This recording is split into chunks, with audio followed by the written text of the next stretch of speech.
Hello and a very warm welcome to this week's edition of the Geraldine Jamieson Interview. Now, my guest on today's programme is a man who has made an outstanding contribution to Manx life. His Honour John William Corrin CBE TH. A former First Deemster, Jack Corrin is an honorary life member of the Isle of Man Law Society, a past president of the Isle of Man Postgraduate Medical Centre, and an honorary member of the Isle of Man Medical Society. Born in Douglas in 1932, Jack was educated at Fairfield and Murray's Road schools before winning a scholarship to King William's College at the tender age of 11. It was there that he set out on the path to becoming a lawyer, and he was called to the Manx Bar in 1954. As his career progressed, Jack was appointed Attorney General in 1974, Second Deemster in 1980, and went on to serve as First Deemster from 1988, a position he held for a decade. Awarded the CBE in 1995 in recognition of his years of public service, 3 years later in 1998, he was honoured with the Freedom of the Borough of Douglas. In recent years, Jack, along with his wife Pat, who has an OBE, has become known for his selfless commitment to many charitable causes. Some of those charities include the Buxton Music Trust, Soldiers, Sailors and Airmen's Families Association, the Manx Asthma Association, Crossroads Caring for Carers, the Alcohol Advisory Service, and Cruise Bereavement Care. But it is for his close association for many years with the Manx Blind Welfare Society and the Manx Workshop for the Disabled that he is perhaps most well known.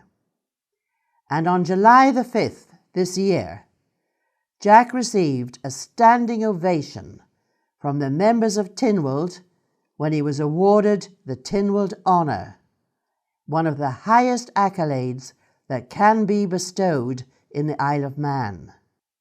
In recommending my guest today for the Tynwald Honour, member of the Legislative Council Eddie Lowy described Jack Corrin as a national treasure, a sentiment all of us here on the Isle of Man would no doubt echo. Well, Jack Corrin CBE TH, a very warm welcome indeed to the programme today. You grew up in the Isle of Man during the war years. It must have been a very different place back then to the one we know today. Tough times indeed? Oh yes, indeed. Yes, of course I was at school during the war years at King William's, and of course we were very close to the airport, and it was a military airport during the war. We had the Barracuda planes landing there, and of course we had to be very careful with our lighting, so we had to have blackouts in the school at night, and of course we were subject to rationing during the war, but we managed very well. But of course it wasn't possible to get off the island during those days. We weren't able to travel very far. So you just had to look at the world literally from a rosy, slightly rosy ball, really. You know, I often think here we are, it's as if someone's thrown the ball into the middle of the Irish Sea. But you clearly were showing academic prowess, really, from a young age. Did you always know it was a career in the legal profession that you wanted to pursue? Well, not really. I think we had a careers interview at school, and the careers man asked me what I was going to do, and I said I thought I'd be a journalist. And he said, "Are you very good at English?" And I said, "Yes, I am." And he said, "Well, you'll be no use then as a journalist." So I was then moved towards being articled as a lawyer, and I was articled in 1949 in Athol Street to the late Mr. Eric Farger in Dickinson, Cruikshank and Co. And of course in those days one served 5 years articles before qualifying for the bar. So I was 5 years practicing what was going to be ultimately my profession. And that was before, of course, being appointed Attorney General. Oh yes, well I was in practice from 1954 right through until 1974. I was 20 years practicing as an advocate in Athol Street. And then in 1974 I became Attorney General. You must have thought you'd reached the pinnacle at that stage, did you? Yes, that was very, very, I was very honoured to be appointed, except that as soon as I was appointed, I was told that I would spend my time as Attorney General defending the Isle of Man against the abolition of the birch laws. And that's exactly what happened. Well, we'll come to that in just a moment, because being appointed Attorney General grabs me a little here, with the fact that an ex officio member of the Legislative Council, well, that threw you into the political arena. Now, was that a bit of a shock to the system? Well, it was. I became a member of Tynwald, but the law, and when I became a member of Tynwald in 1974, one of the Deemsters, the second Deemster, was still actually a member of the Legislative Council. The first Deemster's post had been abolished from the Legislative Council a bit earlier, but the second Deemster at that time was Deemster Eason. I sat with him in Tynwald, and he was still practicing as a Deemster. Shortly after that, the second Deemster was cut from the Legislative Council, and my remaining time there as Attorney General. And did the younger people, coming up behind you really, did they seek advice from you at that stage?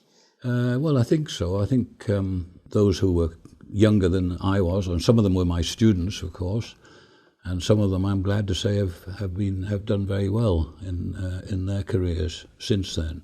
Weren't they lucky to have you steering the way for them, Jack?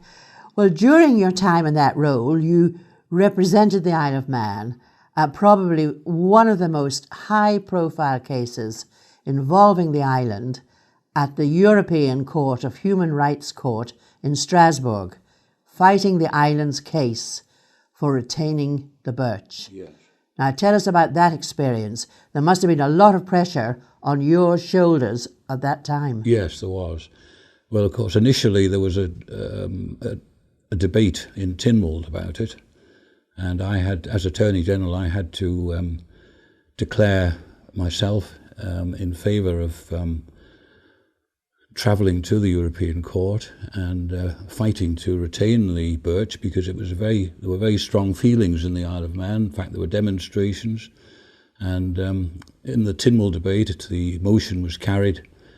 I think there was just one vote against, and I had to go to Strasbourg twice. The first time was the European Commission of Human Rights, and of course I was travelling as part of a UK team, because the Isle of Man, we were part of the UK for the purposes of the European Convention on Human Rights.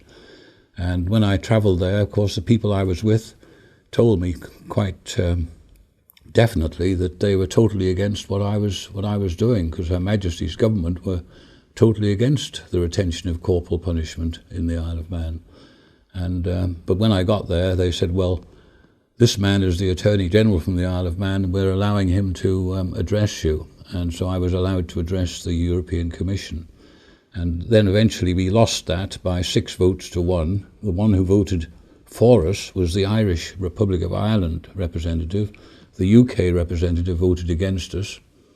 And then we were sent up to the European Court of Human Rights. And the following year, I travelled again to Strasbourg and appeared in the European Court, this time again part of a UK deputation, which was led this time by Louis Blom Cooper, who was that time was chairman of the Howard League for Penal Reform. So as soon as I met him for the first time, he said, "You realise I'm totally opposed to what you're doing." And I said, "Well, I realise that." But again, I was allowed to address the European Court and put the case for the Isle of Man, which I did. And then we returned to home, and we got quite a good press, quite a good national press for our efforts. But of course, we were on a loser really all the way through. And on that occasion, we lost again 6-1, but this time the English judge voted for us and all the other judges voted against us. It was a bit like a seesaw, there's a child's roundabout. Yes, yeah. Well, the punishment was abolished. Was that the right decision for the island's international reputation? Well, I think so, yes, I think that's so. Had to be, really. Yeah. Well, you served as Second Deemster and First Deemster over an 18-year period. How did the Isle of Man legal system change over that time? Well, I think it was more the financial side that changed. I mean, for example, the Banking Act. We were one of the first jurisdictions to have a Banking Act, and we introduced the Banking Act in the 1970s. And then, of course, we had the crash of the Savings and Investment Bank, which was in 1982, and that caused a lot of problems for the Isle of Man. And at that time, it was decided to bring somebody in to sort financial matters out, and a man was seconded from the Bank of England, Mr. Jim Noakes, who stayed happily and set up the Financial Supervision Commission, is now retired and living in the island. And he built up the Financial Supervision Commission over those years following 1982, when we really had to put our house in order. So we were ready then in latter years when all the new financial people came to the island, banks, insurance companies and so on. It really was a whole different ballgame here then, wasn't it? Yes. Yeah. So the work of particularly between 88 and 98, when I was First Deemster, the work had changed considerably during that period. I mean, in the early days, I felt I was dealing with cases worth a few £100, and I finished up dealing with cases worth a few £1 million by the end of the 1990s. It really is amazing looking back on it. Now, you narrowly missed out on becoming the first Manx-born Lieutenant Governor for the island. The post was given to Air Marshal Ian McFadden, but do you think 12 years on, the time is now right for a Manxman to take the role? Well, at the time, it was the year 2000 when this occurred, and I was actually backed by Tynwald members to apply for the post. I wouldn't have applied but for that. And I was interviewed for the post at the Home Office with the other shortlisted candidates. And eventually, I understand in the end, there were 2 candidates chosen, of which I was one, so I was very honoured to be that one. But as you've said, the job went to Air Marshal McFadden. When he first came, he was very unpopular because local people had wanted the job to come to me. But he and his wife soon became very popular. They were very nice people. They worked hard. They worked very hard, and Pat and I became great friends with them, and we still are friends. And so that's now all water under the bridge. And then since then, of course, we've had the Haddocks, and now we've got the latest governor, Adam Wood. So it's quite obvious that as far as the British government are concerned, they wish to have their man in the island during his period of office. And of course, in the last 20, 30 years, numerous tasks of the governor have been transferred to officials in the island. In fact, even when I was Attorney General, we spent our time passing a bill which transferred the governor's powers to local ministries or local people and so on. Had I been appointed, then I would have been furthering that really and making sure that powers were transferred to the local people, leaving the governor really with just the executive powers of Crown position. On the subject of governors, you did effectively hold the role at one point, didn't you? Yes, that was a very sad occasion. This was in 1995, at the end of the term of office of Sir Lawrence Jones. Sir Lawrence and I had become great friends over the 5-year period, and in the last month, in August, before he was leaving in September, he was diagnosed with lung cancer, and he kept it to himself quite a lot. and he carried out his farewell duties in August and early September. However, in early September, before he left the island, but very near the time that he was due to leave, he died very suddenly and unexpectedly during the night. Of course, during the following week, arrangements had to be made for the funeral, and the funeral was held in the Isle of Man at St George's. And Lady Jones asked me whether I would pay the tribute to him at the funeral, which I said I would do because I'd got on very well with him.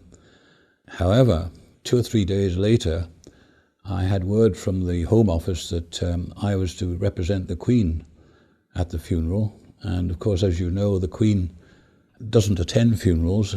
She's always represented, and her representative is not allowed to speak at funerals. So I was told that as I was the Queen's representative at the funeral, I wouldn't be able to speak. So, of course, I'd promised Lady Jones that I would do the tribute. However, by some magic, within the following couple of days before the funeral, something was sorted out, and I was told that word had come from the Home Office that I could, in fact, pay tribute to the late Sir Lawrence Jones, which I did at St George's Church at his funeral. Well, away from the legal profession, your commitment to charitable causes in the island is renowned, and the number of charities you've been associated with speaks volumes about your spirit of generosity when it comes to raising the profile of charities. Did you see that as a duty, to devote your time to the community, or is it something you get pleasure from? Oh, it's something I get pleasure from, really. I'm very much a Manxman, and I very much enjoy the company of the local people, and I suppose I'm a people's person, and so I've had a great deal of pleasure from all the things that I've been involved in. Hasn't been a hard job at all. Well, now, one of the charities yourself, along with your good wife Pat, have been synonymous with for a number of years is, of course, the Manx Blind Welfare Society. What drew you to that particular cause, Jack? Well, we were, the Manx Blind Welfare started a news service for the blind in early 1970s, and we were asked to be newsreaders. So Pat and I were newsreaders, and we used to read the news every other week, the local newspaper for the visually impaired. And then Deemster Moore was the chairman of the Manx Blind Welfare, and he decided to retire. He had retired as Deemster, and then he decided to retire. So he suggested that I might take over. So I say we were already involved with the society to a small extent, and so I agreed to take over. So I was appointed chairman in 1980, and I then remained as chairman until 2012. So that was 32 years, in fact, altogether. Well, the Manx public are known for their generosity when it comes to supporting local charities, but in the current financial climate, and with the pressures on government in particular, demand for the services offered by the third sector is likely to increase significantly, and surely it's more important than ever for the public to keep supporting these worthy causes. Yes, and particularly Manx Blind Welfare, because I have to say that Manx Blind Welfare does not receive any input from the Isle of Man government. It's quite independent and self-supporting. Was that deliberate? Well, it's just that over the years we've been a very thrifty society, and when we've been lucky enough to have legacies left to us, we've hopefully retained as much of the capital as possible. And then we were able to build our new premises in 2000. Well, they were opened in 2003, and we had quite a big grant there from various private trusts and so on, as well as fundraising. And in fact, that building is now was built. It cost about £1.5 million, but all of that money was paid. We don't owe anything on it. We were graciously given the land by the Isle of Man government, the land upon which it's built. But apart from that, we didn't receive anything from the government, and we don't receive anything from the government now. And so we've managed to run the society from the new premises over the last 9 years, and we've expanded our services there considerably. We have over 500 visually impaired people who we care for in one way or another, and we have something like 200 volunteers as well as our staff. We have an excellent staff there, and so it's really all been a great success story. Well, in recognition of your many years of public service and dedication to the Manx community, you were awarded the CBE, and following on from that, made a Freeman of the Borough of Douglas. Well, what did it feel like to be made an honorary Freeman of your hometown? Oh, that was a great honour, yes, because I'd always had a lot to do with the Douglas Corporation, because my old firm, Dickinson, Cruikshank & Co., had always been, from time immemorial, advocates for the Douglas Corporation. So I had great contact with them from the time I started work in Dickinson Cruikshanks, really, and then I became their advocate in later years. And in fact, at their centenary of the Douglas Corporation in 1996, I think it was, they had the centenary dinner, and they asked me to propose the toast to the Douglas Corporation for their centenary year. So I've really had a lot of contact with the corporation over the years. So I'm very happy, and I was very pleased to become a Freeman of Douglas. At the July open-air Tynwald ceremony, you were presented with the highest accolade that can be bestowed by the court, the Tynwald Honour, and received rapturous applause from the island's politicians in the Royal Chapel. Now that must have been a very proud moment. Yes, it was. The amount of respect and admiration all of the members displayed for you. Yes, it was a great honour. I'm very, very, very pleased about it, and it was a lovely day. Everybody was very kind, and did you shed a tear? Well, I don't. It must have been hard. It was, yes, it was lovely. Mm.